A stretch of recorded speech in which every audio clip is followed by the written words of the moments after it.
students are gone, but you are still here. And we know how you feel because you are done. But you have so much work to do to get ready for tomorrow. Good afternoon, podcast listeners everywhere. Welcome to After the Bell, a Stunt Brothers production. A podcast that gets inside the life of a teacher and provides a wellness guide for being prepared to take on this most challenging of professions. I'm Martin Stuvel. And I'm Roy Hunt.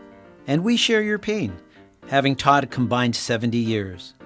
The guarantee of this podcast is to make you laugh, make you think, and give you at least one little nugget that you can use in the classroom. So get out your marking, organize your supplies, or just pour yourself a coffee. I want something stronger.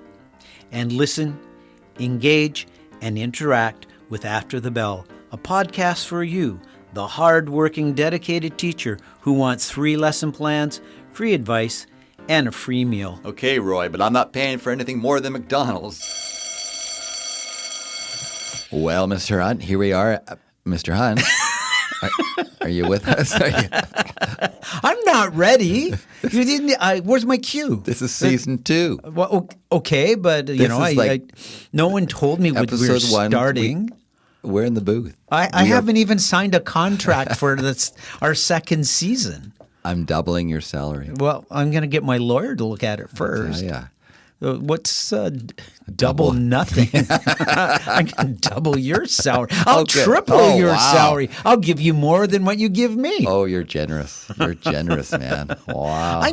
Honestly, I'm still in summer mode. Clearly you are, right? Yeah. But we finished our summer sessions last week. Yes. That was in North Point Brewing. We had that great finale. Yes. And now we're starting season 2. This is the big time again. We're back to work here. We're back.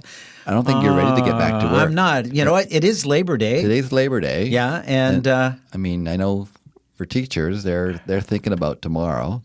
And don't go there. Maybe we shouldn't go there. No. Maybe for episode 1 of season 2 here, we just put that on pause for a bit. That's right. And we won't get into the nitty-gritty of the classroom until next week. No, stop. It's going to be live in the moment. Okay. Seize the moment. Okay, well, the moment is Labor Day. And it is. What often happens Labor Day in Vancouver? Well, I think a big draw for a lot of people is the P&E. Yeah, that does help maybe get their minds off the fact that summer is coming to an end. I could win the win a car P&E prize home. Right? Yes. Yeah, you could. Or I could go to one of the summer concert series. They had a few. Some of them would have fit right in with our summer song session, like Foreigner was here and Tom Cochran. That's and right. Who's playing tonight? Tonight is Rainbow Kitten Surprise. Rainbow what? Rainbow Kitten Surprise. This is a band? It is a band, and I recommend you didn't make this their up? song. Okay. No, I didn't make this up. It's called, it's called Free Fall. Oh. Wow, and you know this. And I know this. You're I've listened very to current. this. Well, I try to be. You're quite hip. It keeps You're me. quite hip. Yeah, well, I have a new hip, There and you I go. think They infused it with some youthful titanium for you or something. When they said that's what the hip when is. they give the name hipster, I don't think they were really thinking about a hip replacement. No, they weren't thinking titanium. Man, you're not tragically hip. Tragically hip, right? Well, the nickname for my hip is Gord. There you go. Yeah. Perfect. Right? Tragically That's perfect in keeping with our summer songs. I love it. But the P&E is on, and it's finishing today, and maybe many of you are out at the P&E for the final day. Maybe you're seeing this, what are they, Hello Kitty? What do they call this band? Rainbow Kitten Surprise. Rainbow Kitten Hello Surprise. Kitty is from Japan. Okay. Something different. Something different. Yes. Okay. Well, maybe that's what people are up to, and often it is a way to celebrate the end of summer and to maybe not think that summer is coming to an end. It sure felt like summer's still on. It's been hot. It's been humid. I don't think there's any indication that the fall is really here yet. You know, we're in full mode summer. Yep. And so, people are swimming to get away from the heat. I like to dip my toe in. I guess there's an analogy there. Yeah. Dipping your toe into the New Year, the waters of school, rather than, or you could say, how about to get on the old roller coaster, right? Yes. It's a bit like that tomorrow. It'll be like a roller coaster. And once you're on that That's roller right. coaster for the entire year. You're strapped in. You're not getting out. So that will fit perfectly with what's coming. But why don't then we go and talk to someone who's connected to the P&E? Oh, yes. He was, in fact, if you listen to our last week's Summer Sessions episode at North Point, we met Brewing, Nick Marino, and he came on and he helped us get into the gray, I like to think of, right? Yes. He has experience as a stand-up comedian. One of the typical rules of improv is yes and. Yeah. And he said a lot, and he even he didn't hold back, and it made it interesting. And I know I like to laugh, and we had some good laughs. And I really encourage. I know we told people don't really worry too much about the summer sessions, but that last one, I think you really get the ambiance of what it was like to be at that celebration for After the Bell, and Nick coming on, and we had a few other guests that talked about their favorite teachers and other different moments in their teaching career and other things they wanted to share. Even my son came on, and we found what it was like to be the son of a teacher. And there's a song there, "Son of a Teacher Man." Another summer song, right? But that's where we met Nick Marino, who is a teacher himself. Yes, he's a Vancouver teacher, but and a novelist. And he's written a book called Eastside Story. Yeah, I mean, it's not a novel, really. It's factual. It's factual, right? Yeah. So it's nonfiction, and it's about his time working at the P&E when he was there between grade 7, I think is when he started, to grade 8, and he worked there for a while. Met this cast of characters that actually would fit into a novel. Right? Mm-hmm. And they would totally fit into a Hollywood movie. Like, they're these amazing characters. I really recommend listeners to pick up a copy of this book, Eastside Story. It's just a fabulous read. And it was wonderful to read it and to set up this time to go off and talk to him about it. Mm. I mean, I'm looking forward to hearing what Nick has to say about Eastside Story, the P&E, get our minds off the fact that tomorrow the school year is starting, and instead a little bit of a diversion. There you go. So it sounds like a field trip to me. I think we're having our first field trip. There we go. And you know what? I'll buy coffee. You'll buy coffee, and I think we'll get out of the box. We're in the box here right now, back in the box where we record this, but we are going to go jump in the car. You're going to buy me a coffee. I will too. We're going to head to New Brighton Park, which is in the shadow of the P&E, and talk to Nick about his book, Eastside Story, and have a laugh or two and learn a little something about Vancouver's history. Yes. So here we are. We are with our guest, Nick Marino, who is a teacher in Nootka, right, Nick? Yeah, in Vancouver. We're excited about this podcast because Roy and I have both read his book, Eastside Story, and highly recommend it. It was a really, really fascinating read. And for anyone who either grew up in Vancouver and the P&E is that thing at the end of August, or Roy, who did not, but you have a lot of experience with fairs, right? Well, I have a lot of experience with fairs. So I guess the other thing, I also have a connection to East Vancouver because I lived in East Vancouver on the corner of Pender and Renfrew. Oh, wow. Yeah.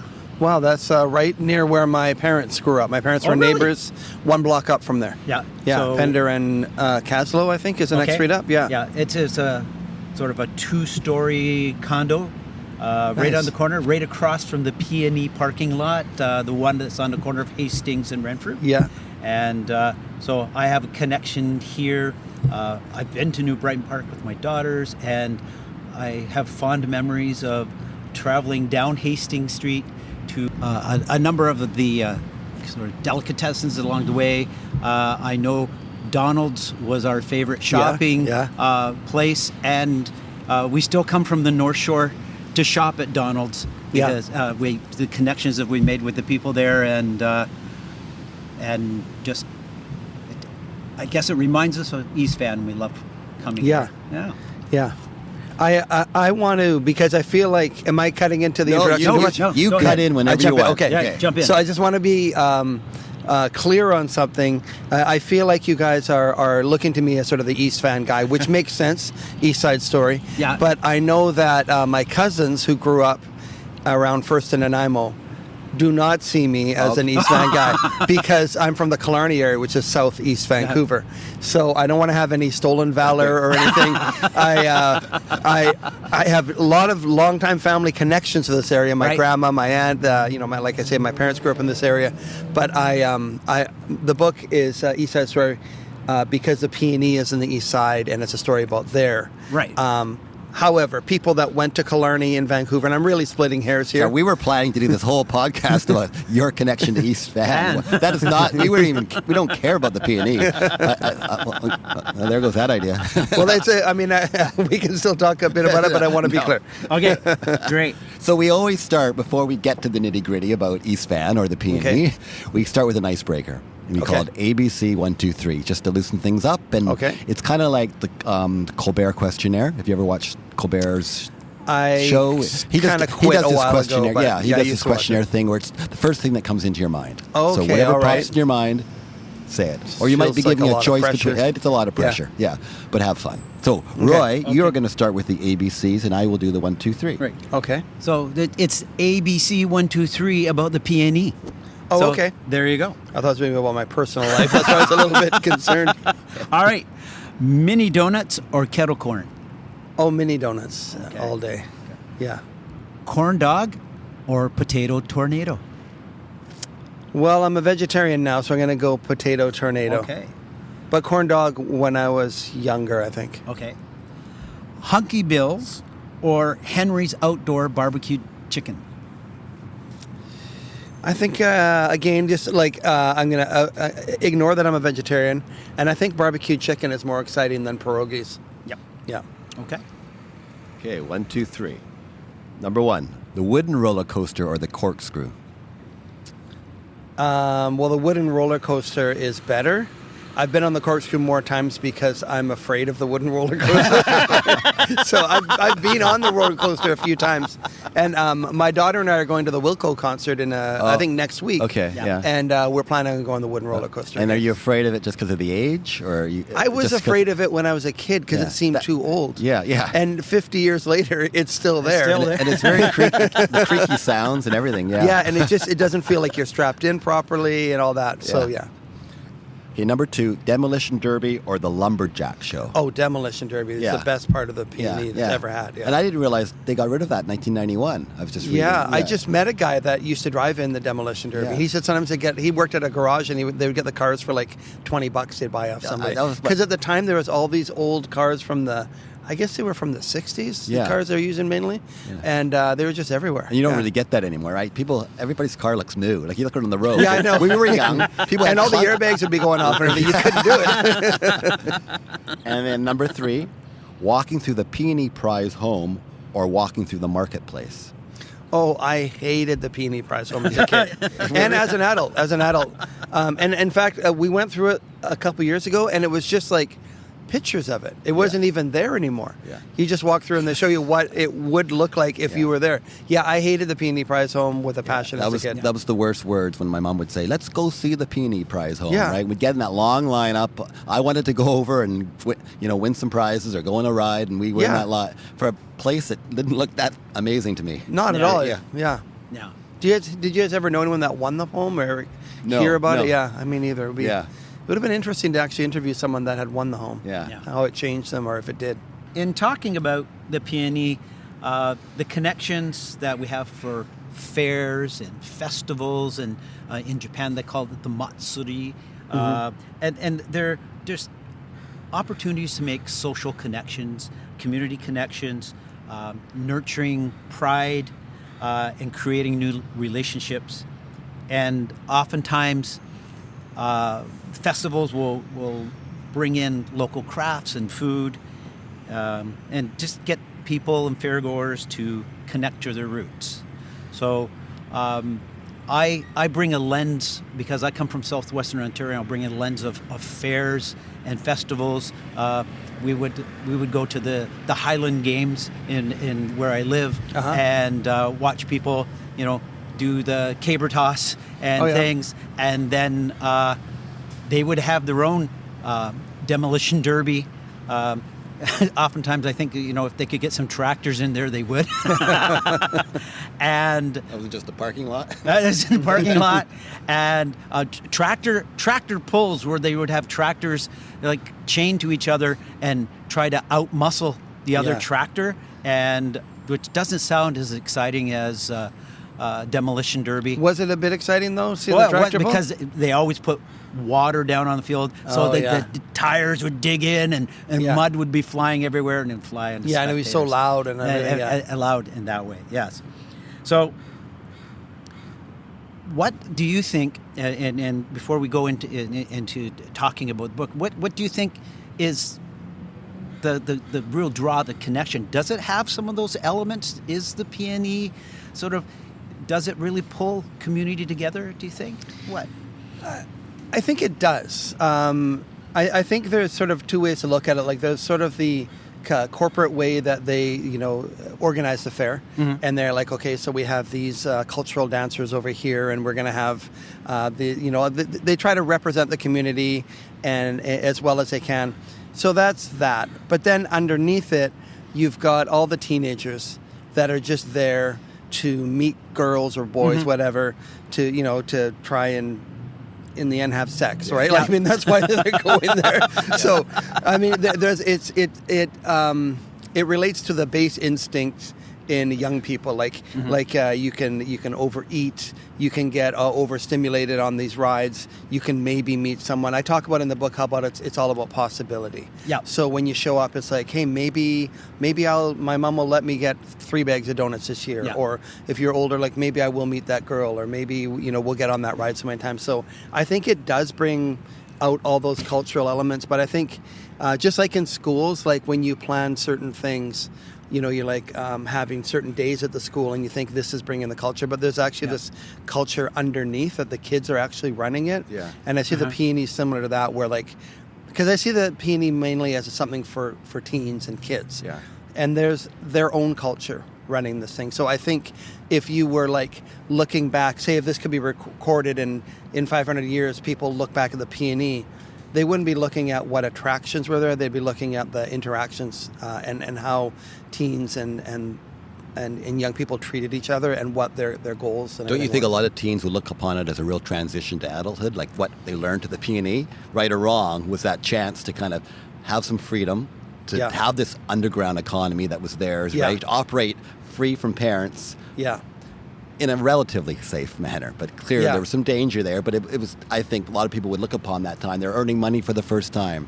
They're having sex for the first time, right? They're doing all these things in a place that made them realize, I'm not a kid anymore, right? Yeah, and it's exciting. Like when you're in high school and then you're put into a place with hundreds of other high school kids that you don't know. Yeah, But in the case of a lot of people that worked at the PNE, a lot of them knew each other because they were all from the surrounding high schools. Yeah. I was from, I said from Killarney, so there wasn't really people I knew here so much. It was always, I knew like 10 or 20 people down here, but there were other people that would have known hundreds of people down here. Yeah. And that's not exaggerating because there would have been hundreds of people working from Templeton or Tech or whatever here. Yeah. Yeah. My favorite part of the book was, it was people that would break into the PNE. Right, when you talked about some of that, or sneak into the Coliseum so they can catch a show. And it reminded me, my girlfriend at the time, she was, first her job was, this is when you were like 19 years old, but her job was at Orange Julius, but then she got a job as a security guard. So ironically, a friend of mine and I, we broke into the PNE at 2 a.m, and she told us where there was an opening in the fence to visit her as a security guard. And it just reminded me of that time. And we walked around the whole grounds, just this place. In the dark? In the dark. Oh, that's awesome, And the only security guard who knew about it was my girlfriend, so I was safe. Well, I talked to a lot of guys that like a little older than me. And they were saying how like nothing was locked then. Like you could just walk onto the property and just walk into the buildings. And like I wrote about the people sneaking into the Coliseum to watch the Canucks practice, even to sneak into games, that kind of stuff. And I talked about my cousin, how one of my cousins would sneak into games he would go at the front of a family, and as they walked through, he would say, my dad's got the tickets at the back. And then as soon as he got through the gate, he would just take off.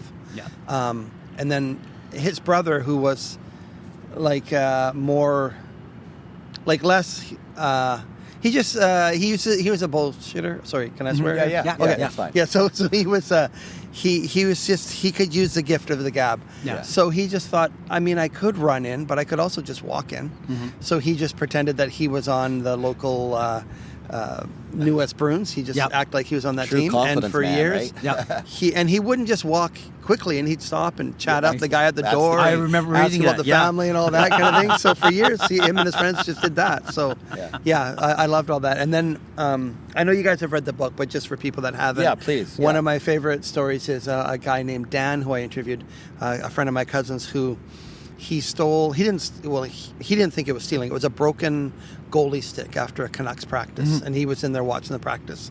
And I think they were okay with you watching the practice sometimes. It didn't feel like they were chasing them out all the time. And he saw this goalie stick and he grabbed it. And then the Canucks goalie saw him take it, and he was like, I know, he's yelling and swearing at him, and he chased him all the way from the Coliseum almost to the roller coaster, yelling and swearing at him the whole time. and Dan was like, well, this guy's old. And the guy probably was like 30, 32 or something. But Dan was like 14 So he or was 13 or 12 or something. And he's like, I can outrun this old man. Yeah. So he chased us. So this Canuck chased him, which I measured it was like equivalent of like 10 city blocks or something before Dan finally had to drop the thing. I dropped him right away. Dan also had he lived in the area. And what I found fascinating talking to people, and then I realized it also applied to where my aunt lived. There was a lot of professional wrestlers that lived in East Vancouver because there was all-star wrestling at the P&E, at the Forum. So actually on my aunt's block, there was 2 wrestlers. And growing up, I didn't even really think about it. I was just like, they would sort of talk. My uncle would talk poorly of them because my uncle was a boxer. So he saw these guys as losers. Lower class, right? Yeah. But Dan lived next door to, I can't remember. I changed his name. I changed him to the Belgian Beast, I think, but he had a different name. It was something like that. And he got in a fight with this guy's son, and then the son ran home and said, Dan punched me in the nose, and this wrestler chased Dan. And he was like, I think like 11 or 12 years old at the most of the time. And he said he just got out of the guy's grip as he's trying to grab him going over the fence. And he said, oh my God, I pissed my pants.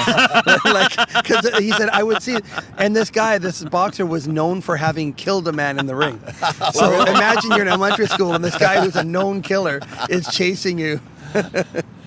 One of the things that I loved about in reading the book is finding the opportunities to make money during the PNE. And one of my connections to it was because, as I told you before, I lived at the corner of Renfrew and Pender. And we had underground parking.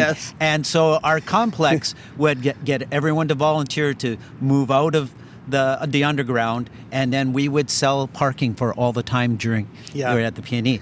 And what did you guys charge? Like $10 or $20? Something like that. It was just like I can't remember exactly. But the thing that would drive me absolutely crazy though is we would be selling the parking, and then I would go to park in the front of our house, and it was really competitive.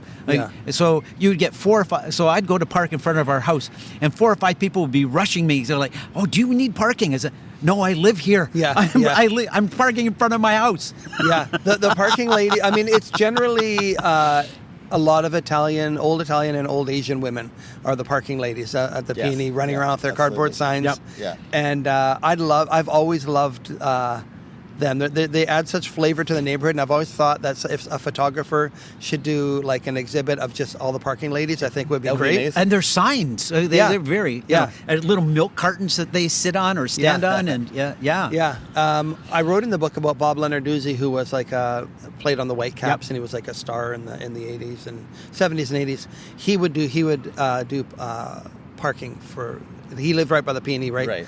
And he would park cars on his neighbor's lawn, and he'd make money that way. And he said he'd just bring home like a pocket full of quarters. He made all his money in like quarters at the time, I think. But I think he had a bad deal. I think the guy's house, the guy took like 75%. Like he got a quarter for every dollar or something like that. Yeah. The guy had a good deal. But when you think about it, I mean, you had the BC Lions, you had the Whitecaps, you had the Canucks, you had the PNE. And then all the concerts. And all the concerts in there. I mean, it would have been like traffic snarls everywhere during those nights. And then money to be made. I mean, between the parking and then what I loved in the book is sort of that during the PNE, how the students would have this underground economy saying, okay, you're working at food Yeah. and I'm working over here. I'll give you a discount here, or maybe even you give me 5, I'll give you 20 Yeah. kind of thing. And then you give me free food. And just how, that community of, of young men and women who are, some of them having their first job, Yeah. have this underground economy, but also this connection of working together. Yeah, and that's also pretty amazing.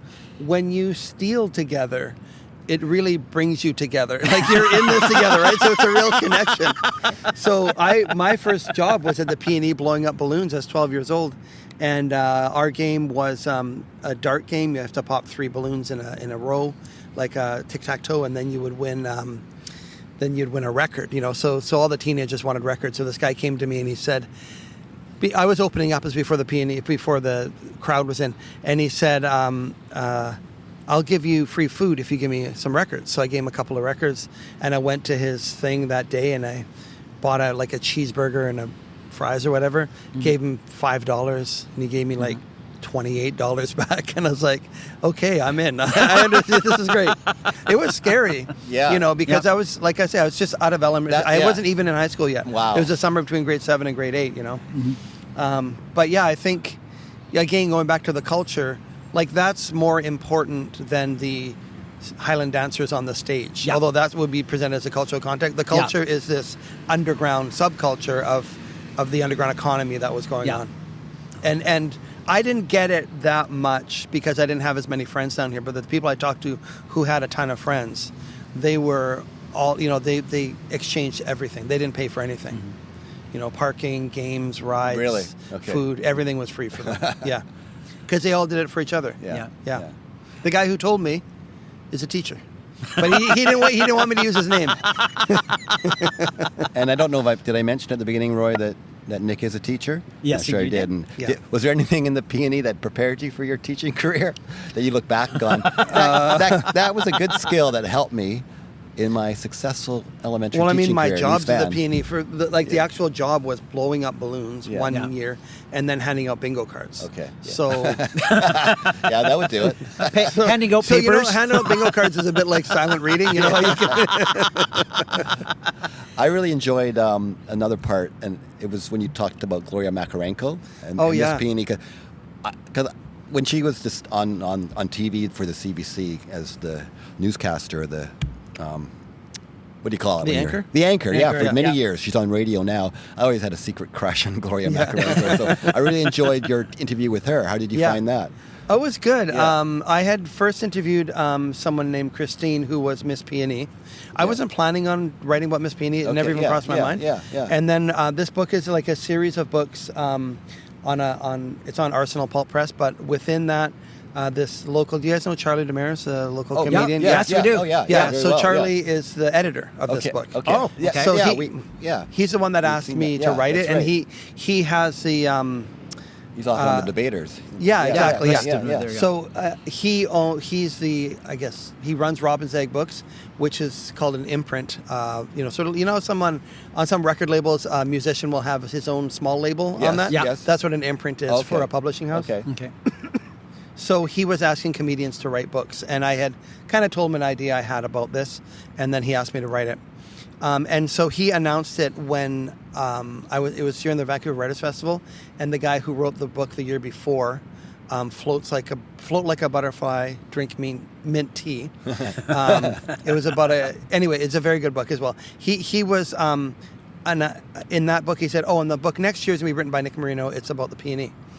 And then as soon as that show ended, this woman came over and she said, "Are you writing about Miss P&E?" And I'm like, "Oh, I don't know." She goes, "I was Miss P&E. Oh. Do you want to write about Miss P&E?" And I was like, Write about "Yeah." So she was really great to talk to, and she was, she told me some really interesting things. The thing that I found the most interesting was, so she was 17 when she was Miss P&E, grade 11 going into grade 12, right? Yeah. So she had to walk around with Erwin Swangard, who was in his 80s. He was the president of the P&E. Okay. She had to walk around with him in her sash and crown all the time, Yeah. right? Wow. But it's the P&E. I guess it makes sense, kind of, right, at the time. But then she had to go to every board meeting that the P&E had.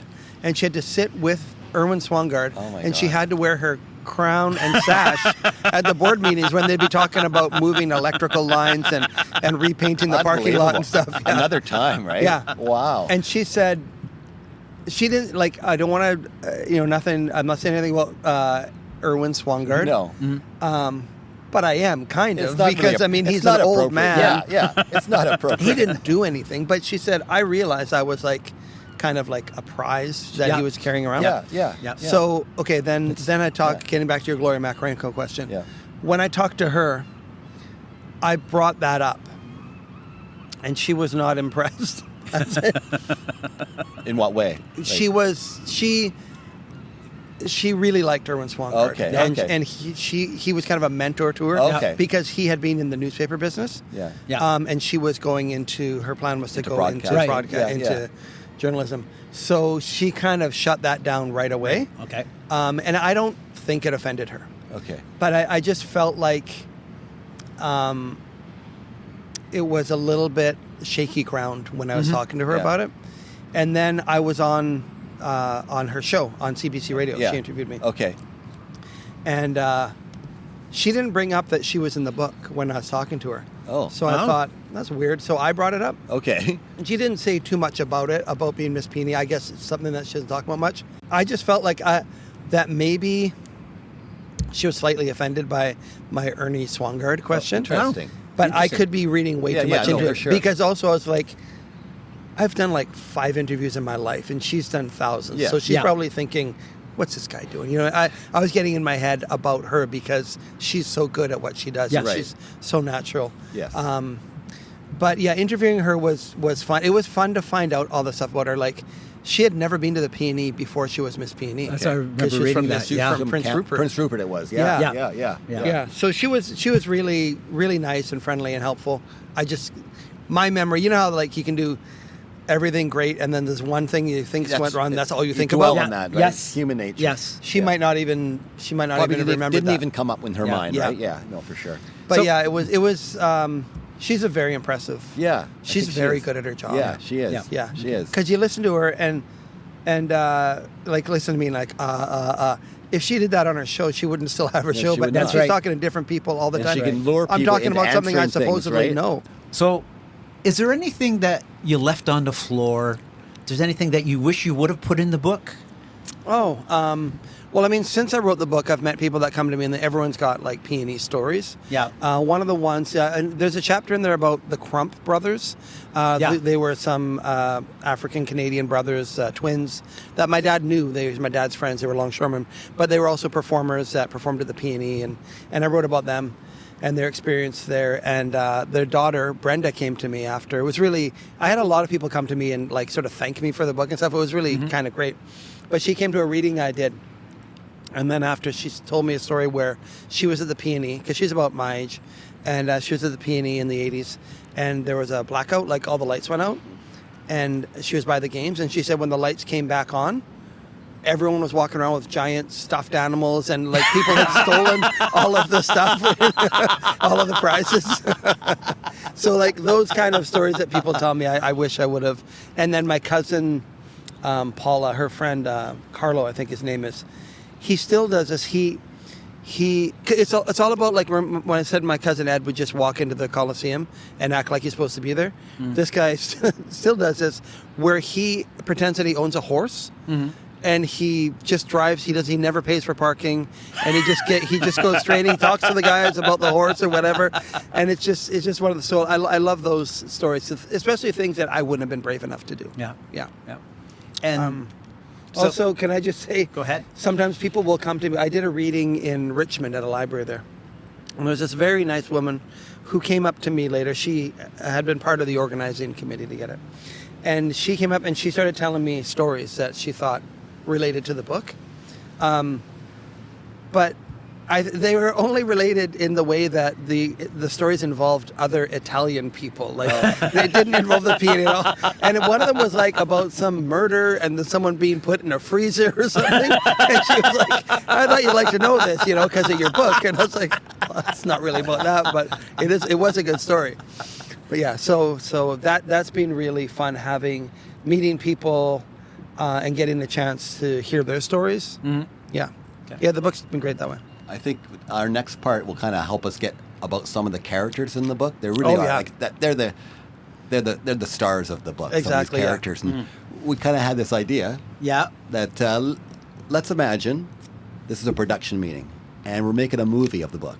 We're making. We're going to make a movie. Eastside Story, the movie. Oh, okay? I love this Okay. game. So we're going to cast it? Yeah, we're going to cast cast it. it. We're going to come up with a soundtrack, maybe a director, right?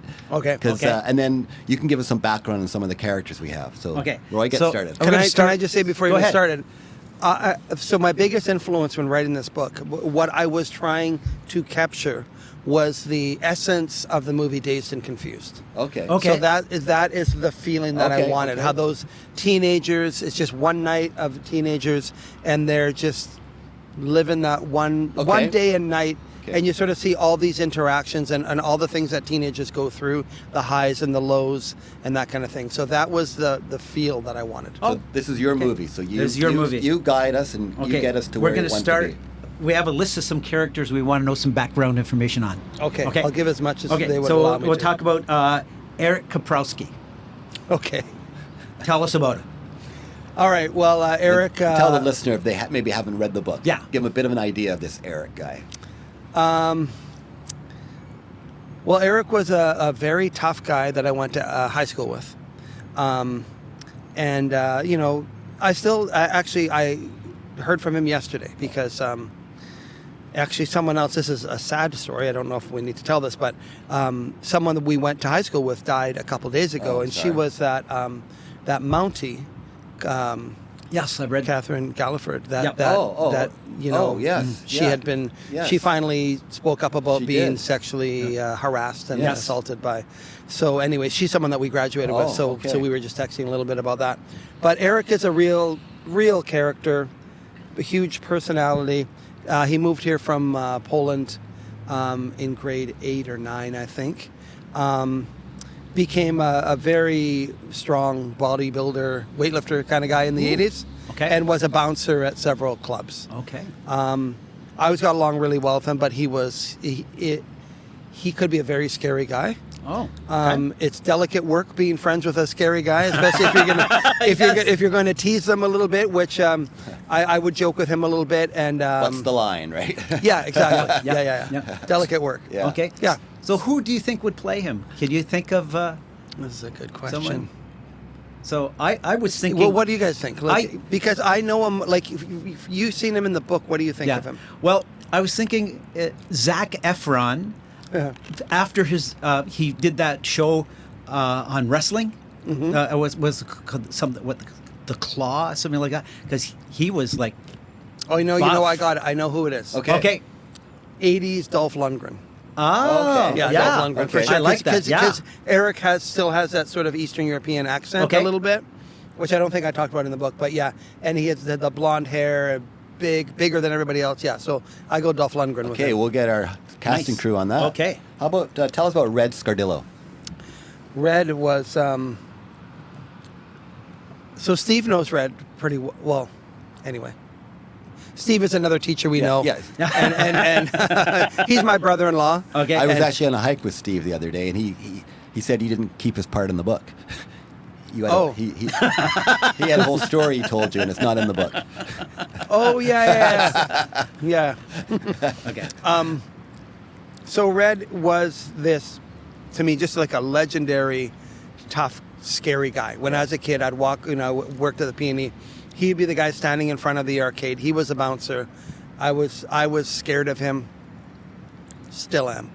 Okay. He's a very nice guy to me now. Yeah. Like, I talk to him. He loves the book. He loves being in the book. Okay. He's always asking me for more copies of the book to sell to, not to sell to give to friends and that kind of thing. Yes. So he's been a big supporter of the book. So yeah, he's just a real character. I don't know him that well. I never knew him as a kid. Turned out he was really good friends with my second cousin. They were bouncers at the Commodore together. Okay. Actually, Red told me a great story. He said his first night working at the Commodore, it was a concert, and this guy jumped up on stage, and the other bouncer grabbed the guy and took him off stage and took him backstage, right? And he's like, Red, come here, let me show you something. And he took the guy and he threw him down the back stairs of the Commodore. that goes all the way. It's just a straight set of stairs that goes all the way to the alley. Wow. And he took this guy and he threw him down. He said the guy rolled all the way down the stairs, hit the door, went out into the alley, and the door closed behind him. And the other guy was like, and that's how you do it. I mean, just to be clear, I don't think that should have happened to the guy. No. Good story. Good story. Sounds like Rolling Stones 1969. Okay. My gosh. So we have to cast him. So I'm thinking, I kind of, Jake Gyllenhaal is a possibility, but you know this guy, so what do you think? I think we need someone bigger and more menacing. Okay. Oh. And the problem is, I don't know if there's leading men that way. I think we might need to look at more character guys. You know what I mean? Yeah. I don't know. Who's a big scary guy? I hate when they put wrestlers in movies. Yeah. Mm-hmm. But I think maybe some kind of wrestler. You might could need maybe it for play this. this part. Okay. Yeah. Okay. Because he was a guy of few words. Yeah. Yeah. At the time. Yeah. So I think you just have that big scary. Would The Rock work? I mean, we know him too much in these other movies now, right? I think just some maybe we want wrestler- to find some new... Dave Bautista. Yeah, something. Okay. Yeah, I think a wrestler would work for him. Somebody new, a new face. Okay. Yeah, so we cover the two tough guys in the book. Okay. All right. What about Isaac Messenger? Oh, yeah. Oh, my God, What a that guy. character. So should I quickly tell the Isaac story? Yes, or? please. Yeah. Please, Okay. Please. So I was at home one day. My wife, my daughter, and my wife actually, my whole family has worked at Arts Umbrella, but my daughter was working at Arts Umbrella, and she came home and she said, "Hey, Terry Lynn says you got to interview her landlord, basically." She's got a crazy story. So I went there. I won't tell the whole long story, but basically, this guy who's in his 90s now, he had a really fascinating life. So he was born in the 30s, and he was Jewish in Poland, and his whole family was either killed or taken away, and he was the only one left. So he was left on the streets in Poland as a young guy, maybe early teens or something. Became part of a pickpocket ring. He was the muscle, which is hilarious because if you see him now, like he comes up to my shoulder, but I guess he just shrunk. He was the muscle. And also, tough guys can be small. You know. Yeah. We all for saw sure. Train Spotting. Yeah. Begbie wasn't the biggest guy, but he was scary. So Joe anyway, Pesci is like a short guy. Exactly. I was thinking Yeah. for this role. Yeah. Yeah.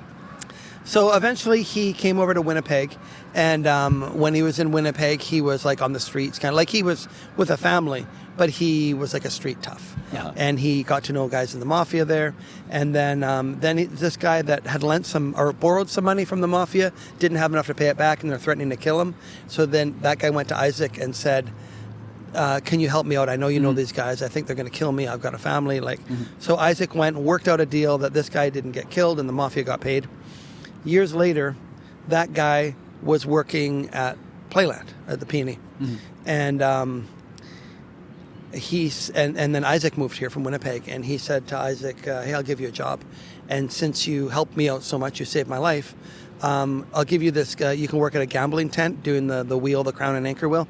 And at the end of the day, all the money that you made, just take it home. Just take that money because you saved my life. So every day Isaac would take home like $500 or whatever. You know, this was in the 50s. Yeah.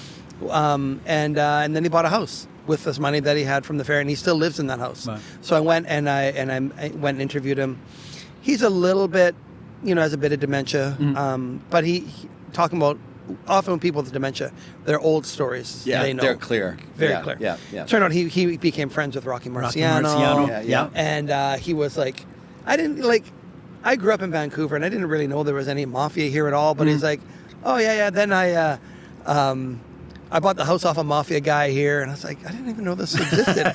And then he would say that sometimes the mafia would get him to go and pick someone up from the airport and drive them to somewhere. They would do their monkey business, and then he'd drive them back to the airport. So I don't know if. So I love that monkey bit, like monkey murder or whatever. It's just a bit of monkey business. Are they buying donuts or are they killing somebody? Yeah. So the monkey business was they'd get someone from out of town to do the monkey business so no one would recognize you. There you go. Wow. Yeah. So who would you cast? Oh, for Isaac. Yeah. Okay, so okay. I'm thinking of him as a little old man. Yeah, but in his prime. In right? his prime. Yeah. It would have to be some small, tough. I I don't know. You guys have an idea? Because that might help me We narrow had it Joe down. Pesci. We definitely had Joe Pesci. Because I'm thinking... Okay, Isaac's personality, when I met him, was nothing like Joe Like Pesci's that. personality. Yeah. But I love that pick. Yeah. And if we're making the movie, people don't know Isaac. Well, Yeah. And for what he's accomplishing, because his job eventually at the P&E, because he worked there a long time, Yeah. was to just make sure everything was going fine. He'd walk around, make sure no one was stealing, no one was causing any trouble. Okay. So I think Pesci is the right, because someone's small but scary. Okay. So here's the next one. Who's going to play, or tell us, sorry, before I say that, tell us a little bit about this Nick Marino guy. Yeah, tell us about Nick. Well, let me tell you. I'll tell Major you something. character in the book. So I know you guys are doing this sort of as like a fun thing, like, hey, if we make this a movie. Yeah. That is my plan. That is my goal. So It should be, actually. Yeah. I say in all sincerity. Yeah. so my daughter, who is a playwright, my daughter and I are going to write a screenplay. Fantastic. Wow. I talked to someone who actually, this sounds, if I don't give this, it'll sound bigger than it is. But her kid goes to my school. So I was talking to her, and she helps independent Canadian movies get made. Okay. And she thought it had a good chance. But she said the one thing against it is it being set in the 80s makes it a lot more expensive. Yeah. I guess You got to make change it look, everything to look authentic. Yeah. but she said that right now, like very local things are good. Like if it's hyper local, that's things that are getting funding. In Canada, you need funding from the government to make anything. Right. So, and then she said, why don't you and your daughter just write a screenplay and see where it's going? So, saying all that, if I were to make this a movie, there would be no Nick Marino character in it. Okay. Because, again, going back to the Stolen Valor, not from here, I think it'd be more interesting to have the main kid actually someone who grew up right by the P&E. Okay. So I'd call him Anthony or something like that. Okay. And he would, and I would, who would play him? It'd have to be someone who's a little bit like the way I wrote myself. It's funny writing yourself in a book too, right? Mm-hmm. Because you're like, Of course. how do I make myself a likable character? What should I leave out and put in my life to make it's not only because I want people to like me, but I want people to like the book. Like you want to like the characters in a book, right? So, let's see, who would I want? Life is a bit of a sales job about yourself, right? You're trying to present yourself in a certain way. Exactly. Well, who do you guys have for the character? Because I'd keep him the same personality as me, but I would change the name because I don't want people to... We were going, just out on the street, Adam Sandler. Oh. No. Some of his serious roles, right? Think of some of his... Younger, Yeah, tougher, you know what? Not his, I just feel idiotic like... films. You know what? Why I would say no is I feel like I don't have... Like, Adam Sandler has that bottled explosiveness that makes him great. Okay. And I don't have that. Right, okay. It'd have to be someone that's a little bit... okay, I would go for like a Paul Rudd. Okay, yeah, okay. Yeah, I like that. A Paul Rudd Yeah. in a... Yep. Not playing it funny, just playing it straight. Yeah. And I see that. And we came up with these never having met you. Now that we've met you, I totally see Paul Rudd. Yeah. Right. I totally see that. Yeah. Hey, I heard a fun fact about Paul Rudd the other day. Okay. Paul Rudd and John Hamm knew each other growing up. They were friends, and they dated the same girl. Like, no way. I think they were both like sexiest man in the world. I'd like to see who that girl is. Yeah. She'd probably look at her husband like, oh my God, I went out with two of the sexiest men in the world. I'm stuck with you. So kind of keeping with that, and if Nick's in it, or if you have a new character for yourself, I think it's always based on a true story. So keeping with that, let's say we tweaked it a bit, and it was partly because of my crush on Gloria Makarenko. There's a bit of a romance in this story between Nick me and Gloria Makarenko. Yeah. We've got to sell this, right? Yeah. Hollywood wants to hear something here that will sell. So who would play Gloria Makarenko in that situation? Okay, so I think we can all agree that Gloria Makarenko is a very beautiful woman. Yes. And was. So we'd have to... I don't want to just cast it purely on looks. But if it's someone that I have to be... Yes. You're going to get in trouble. I don't know here. Like, I feel like I'm drawing a blank. Let's see what you guys have. I put down Anne Hathaway. Oh, okay. Yeah, you know what? I think that really works. Yeah. Yeah, because Anne Hathaway is very pretty. Yeah. Yeah. And she seems very smart. Really smart. Really Yeah. smart. And right? and there's nothing about her that comes across as sort of like overly sexual. Like she seems to be getting by on her on her acting. Yeah. I don't mean that. I hope I'm not sounding No, negative no. towards women. She's but an like some attractive women person. get by, Yeah. some actresses and some actors get by on their sexuality, Yeah, yeah. which I don't think Anne Hathaway. I don't think there's a lot of men that love Anne Hathaway or Gwyneth Paltrow. I think they're more the type of women that women. Yeah, they're strong. Think- They're strong Yeah. people, It's right? true. Yeah. And I think that's a They're good strong characters. Yeah. Yeah. Yeah. Okay. Yeah. All right. So we need every good movie has a good soundtrack. Okay. We would like you to give us 4 songs that Oh, I you love think this. need to be on the soundtrack for this movie. Okay. So, as a lifelong fan of The Clash, I would have to have a Clash song in there. Okay. And I think there's the obvious ones which I wouldn't choose, like the hits. And I don't know how well, but as a Billy Bragg fan, I see you've got a Billy Bragg Yeah, t-shirt on. I yeah. think you probably know The Clash pretty well, is my guess. So I think I would Yes. go with Rudy Can't Fail. Okay. Okay. Yeah, because I've always felt like that song represents everything the Clash does well in one song, except maybe Anger. But I think that song, because there's a joyfulness about it that I think would really suit the midway scenes and all that kind of thing. Okay. So that would be one for sure. All Excellent. right. I think I would need something kind of sad in there, maybe. Okay. And this is maybe a deep cut that people maybe don't know, but there's this REM song on that album they had with What's the Frequency, Kenneth. I think it came Yeah. out in like '93. Yes. Okay. Monster, I think Yeah, it's called. yeah. Okay. Yeah. There's a song in there called Tongue, which he sings in a falsetto, and it's a very kind of emotive song, I would say. Okay. So I would want that in I'm there loving at some these. point. These are Yeah. great. Yeah. I think because I talk about some of the concerts that happened at the Peony, I think it would be great to include some of that stuff. A Motley Crue song. Yeah. I always think tell the story Okay, about. so this is Eric. We're going back to Yeah, Eric. yeah. Yeah. So, and he ended up in the book The Dirt about Motley Crue. I believe he did. He was, like I say, he was a big tough guy, and he was a huge Motley Crue fan. Yeah. So let's put in a Motley Crue song. Let's Okay. put in Okay. like Girls, Girls, Girls. Okay. Because Okay. Yeah. and I Okay. say that one because that was written in Vancouver. Inspired by the sign at the Cobalt that used to say "Girls, Girls, Okay. Girls." They were Oh. recording an album here. Okay. I say all this, not a Motley Crue fan. I don't. No. I don't want anyone to think that. I grew up where it was like very, and you guys as well. Like music, there was more like strict lines drawn. Like you're on this side or that Absolutely, Yeah. it was. side. Where yeah. it isn't that way now No, it's because not. everything's free. Like Yeah. before.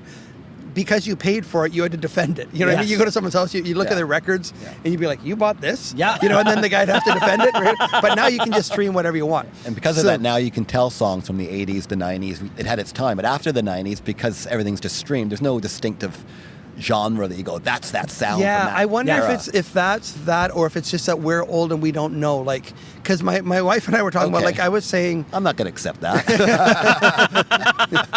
no, and You're I've probably right, continuously though. listened to new music Yeah. my whole life. Yeah. But like, say with fashion, if someone's like, "Hey, we're gonna dress like the '90s," like at your school, have they ever done like '90s day and they dress Yeah. up? I can't tell. I don't know if that's different from what I'm wearing now. You know what I mean? It's probably the same in ways. Yeah. So, I'm sorry, I got Motley Crue. Motley Let's go back to Crue. that. Yeah. Oh, The yeah. story, So, So tell the listeners about the Motley Crue story. played in Vancouver at the Pacific Coliseum.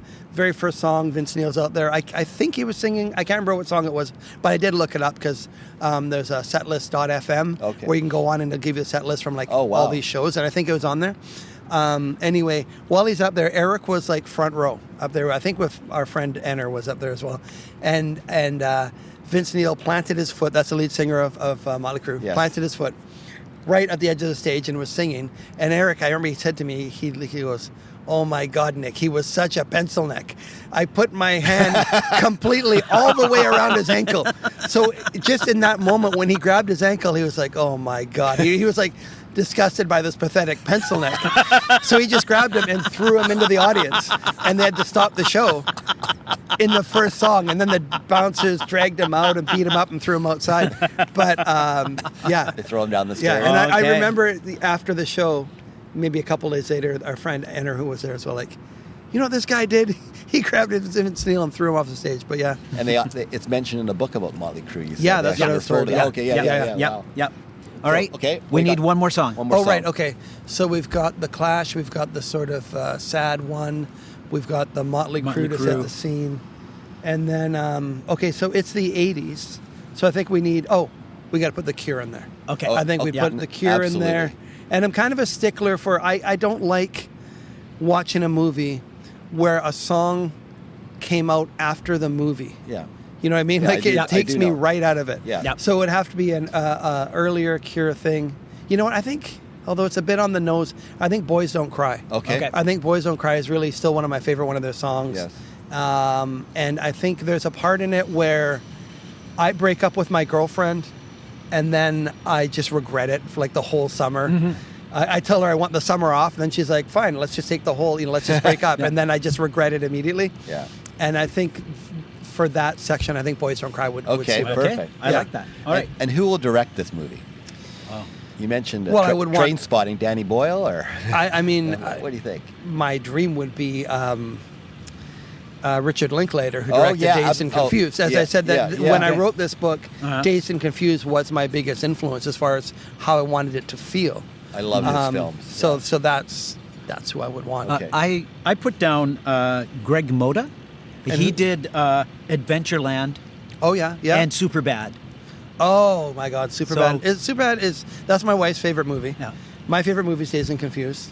And then my favorite comedy is Dumb and Dumber. Okay. Just get that out there. My two favorite movies, Dazed and Confused and Dumb and Dumber, and I stand by them. But yeah, I love Superbad, and I think they just capture that stuff perfectly. Yeah, I mean, so yeah, he would be great too because I'd love it to feel like that. I always loved Boyhood by Richard Linklater. Yeah, yeah. yeah. And it's just that Okay. the way they filmed that Yeah. once a year for decades, I think. Yeah. Okay. So I have a. I wouldn't call it a surprise, but I have a It little. goes back to your fair going goes days back in to my Ontario. fair going Okay. days. My brother was in Demolition Derby. Oh, wow. And in small town Wallacestown. Yeah. He listens sometimes, so shout out to my brother, who I don't know how he did it because every year he would look for the perfect car. Yeah. And he'd get the welding torches out and he'd get it all fixed up and ready to go. He won once. Oh wow, yeah. But I know right now he's a year younger than me, that he feels it in the body.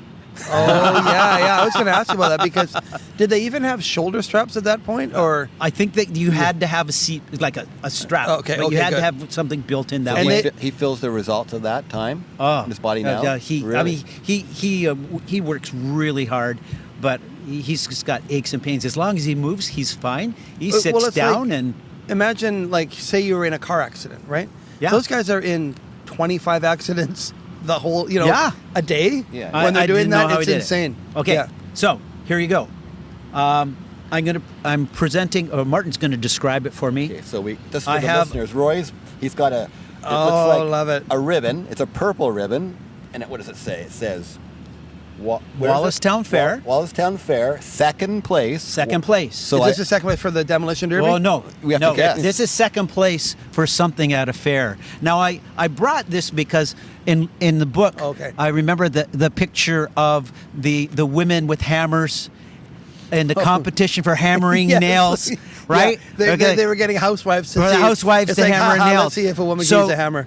I'm going to give you 3. Well, Yeah. Oh, see. We'll see. Okay, so What did I get?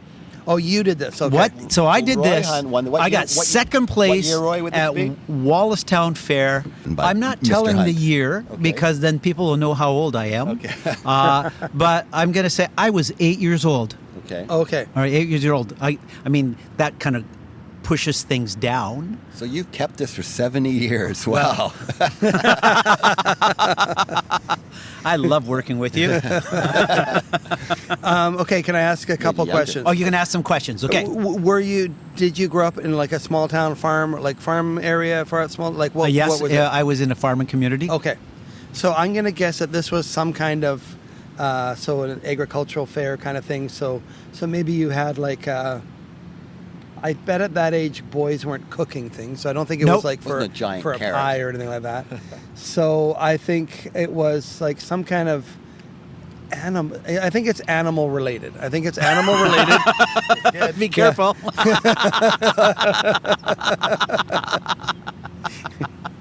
Yeah. I don't know. I don't really know what those things. I'm going to say you raised like a prize pig. Wow. It's connected to a pig, It's right? connected to a pig. Wow. Okay. Wow. Martin, deep down inside, was hoping that it would be like second place for growing the largest zucchini, because Martin's being the big gardener. But you're close. It's related to a pig. Wow. It's okay. It's good so for the first guess. Yeah. Okay, so I'm gonna guess it's fun in this fair. Now this is wrong, but did you ride a pig? Was there like pig races? A pig race? No. No. Related to a pig. Oh no. I was at a fair before where if you guessed the weight of the pig, they killed it and cut it up, and you won the pig. It was in Coombs like about 10 years ago on Vancouver Island. You won the pig. No, that would have been cool. Oh my god. Pork for the season. Oh, you're really close. Yeah. What could you do with a pig? What could you do? What could you win a prize that you had to do something to that pig? Oh, you pinned it. You wrestled a pig and you pinned the pig. Actually, I'm going to say that's as close as you're going to get. Yeah. Okay. I chased the pig. It was a greased pig Oh, contest. a greased pig. So they Okay. greased them up, and you had the fastest one to catch a pig. And I chased that little sucker down, and it was all covered in bacon grease, probably. Yeah, exactly. And I caught it. I got second place, and when you Second think, place because someone did it faster than someone you? did Is it that why? faster than me. Okay. Yeah, but the thing is, when you think about, all right, it's like hammering a nail into a Yeah. board or catching a pig. I mean, Yeah. that's what people had to do, right? Yeah. The pigs got loose. You had to catch a pig. I mean, it would be fun. Now, as a vegetarian, I'm going to say I don't think we should be doing that. But right now, if they set up a little pen and me, you, and Martin tried to catch a pig, I'd be into that. We'd be laughing our heads off. Oh, right? Yeah. And the whole pen area, they poured water all, so it's mud. So we were more of a spectacle.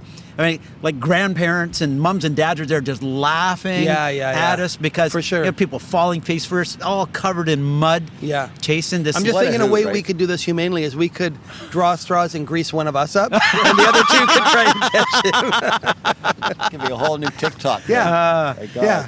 Right? Wow. Yeah. If we want viewers, I think that's Yeah, retired greaser, it could be called. There you go. And then There you you go. just It's like when a mud wrestling competition. So before we wrap up, and the sun is coming out now, It's amazing. It's become Yeah. a beautiful day while we speak.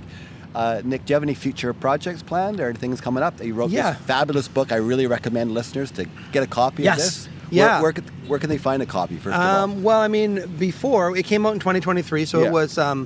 it was in all the bookstores. It was very Yeah. exciting. I went Yeah. into Yeah. chapters on Robson, or I guess it's called Indigo now, Yeah. and they had like 40 of them there. It was like, That was and cool. the hot new picks, That would- and, that- and it was all over. So it was really exciting. Now, not so much.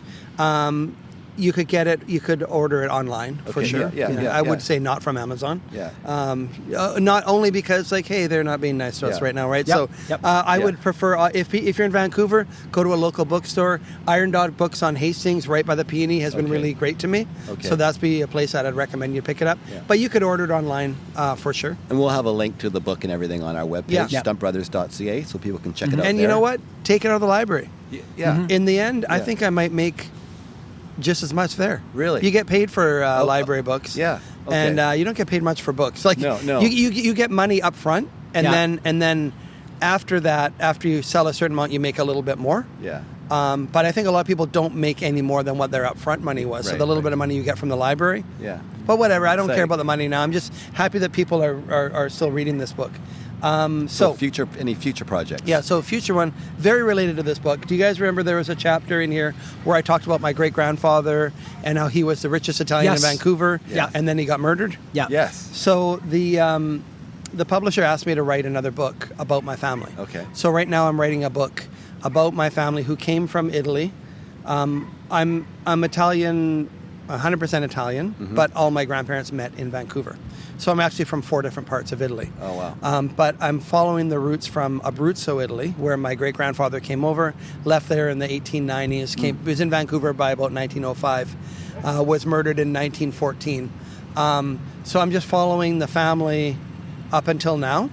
And there's been lots of interesting characters in my family, just like you have the characters here. I think I've got some characters from my family. There's some things people would know, like very hyper-specific things, but Richards on Richards was run by my second cousin, John Tetti, who also owned Puccini's restaurant.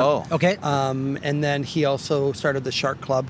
And his brother ran some other clubs as well. Okay. I have some second cousins that have run Benny's Market in Strathcona since 1919. It's been in the family. So there's that stuff, and then just a lot of...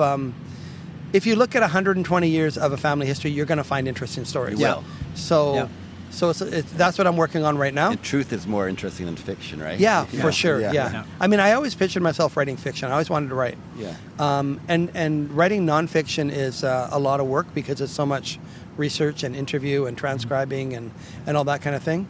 But I do agree that had I made up these stories in the book about the Peonies book about, Red riding the roller coaster with no seatbelt and changing the seats mid-ride, it would be like, yeah, but no one really did that. But No, they he did that. He did and that. I've had it confirmed by several people that they know that happened. Yeah. So that book will be coming out a year from now. Fantastic. It'll also be on Arsenal. I don't have a title for it. I mean, I'd have a title, but I haven't cleared it with Right. with them yet. Yeah. Okay.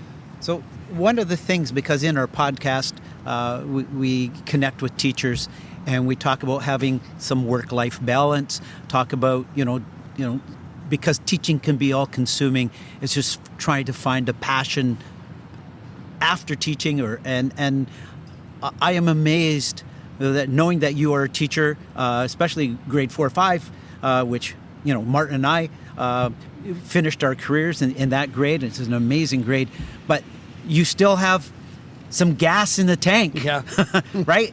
To be able to write or follow a passion. Yeah. And I love that. And I hope our listeners connect with that as teachers, but there's more to than just teaching, right? Because it can be really an all-encompassing, it can suck the marrow from your bones kind of thing if you let it.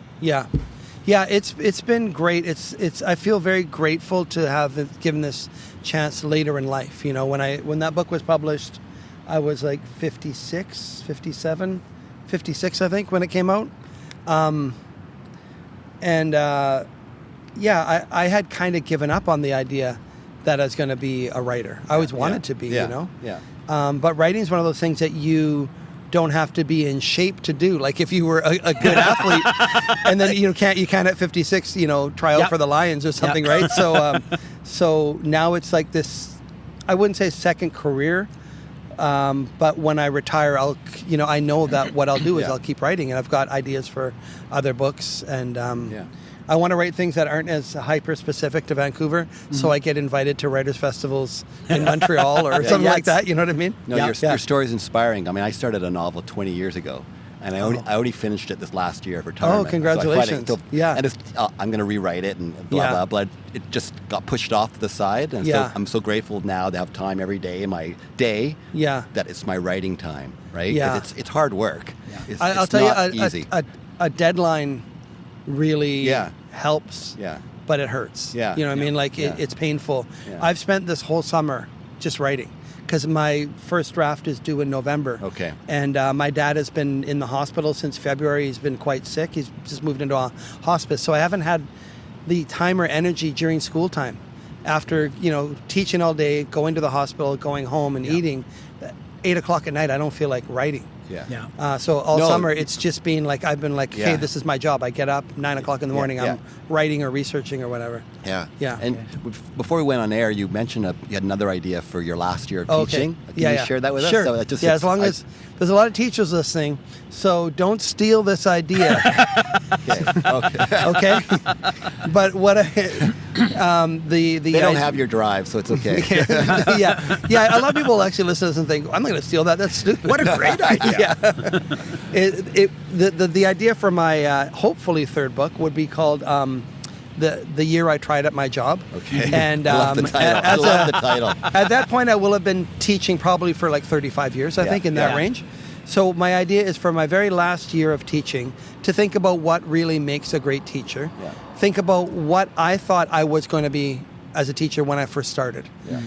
And you know, obviously I haven't measured up to those things in my life. I don't think many teachers do, right? There are some of those that do, but then also work-life balance. Like, what are they doing? Yeah. So the idea is that I'm going to do my very best instead of just fading away like some people do when they retire. I'm going to try the hardest I've ever tried in my last year teaching, which I think will be funny. I vow to learn what the letters mean when they say like, this kid is a Q. And I'm like, what is that? You don't have to look it up. Right, it's there. Right at my fingertips. Actually, Q is what I know. Most of them I don't know. No, you got to look it up each time. So I'm gonna try to be the very best teacher that I possibly can, and then write about that. And it'll give me an excuse to also write about a lot of fun teaching stories that I've had over the years. Yeah. And I'll also interview other teachers and that kind of thing. But I mean, all my stuff I write is somewhat in the humor vein. I want it to be funny. Yeah. So I want to put some of the funny stories I have in. Well, thank you. We really appreciate you coming on. This was amazing. This is actually going to be the first episode of season 2. Oh, great. It's going to come out on Labor Day, September 1st, I believe. And we're kicking off with you on our season 2. And we've made it a bit like a job. We're loving it. But we managed to get it out every Monday. This awesome. Podcast, we've been consistent and treating it like something like we have deadlines. And like you say, with a deadline, you kind of feel the pressure, but you need a bit of pressure in life, right? Yes, so sure. we really appreciate having you on. Yeah, well, congratulations on getting through your second season, sticking to it, and thanks a lot for having me on. This was super fun. All these opportunities that have come from the book, I love, and I don't take them for granted. So thank you very much. Thank you.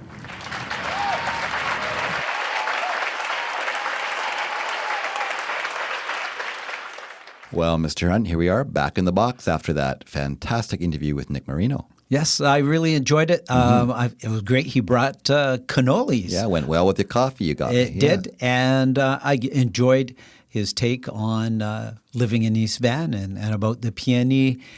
Brought back lots of memories because, as you know, I lived in the neighborhood. Yes. And I just really enjoyed his view about the characters in the book. After reading the book, he made the book come alive for me. We really encourage listeners to pick up a copy of Eastside Story. You won't be disappointed by his writing. It's funny, and it just for anybody that grew up in Vancouver, you'll right away connect with it, I think, and have a really great fun reading the book. And we really appreciate Nick coming on. And we know now it's Monday, and you are going to get on your own roller coaster tomorrow. So enjoy this last day of freedom. But, it's one of those things that you use the analogy of a roller coaster. It's the excitement, some of the terror. And the dread. It's all those things, right, mixed in. And the enjoyment of the experience. Yeah, so stay healthy. Have a great first week, and we will see you again next week on After the Bell. There you go. This podcast is organic, taking shape with each episode. Building resiliency for teachers everywhere. That sounds great. And our website is stuntbrothers.ca. That's stuntbrothers.ca. We will chat again. After the bell.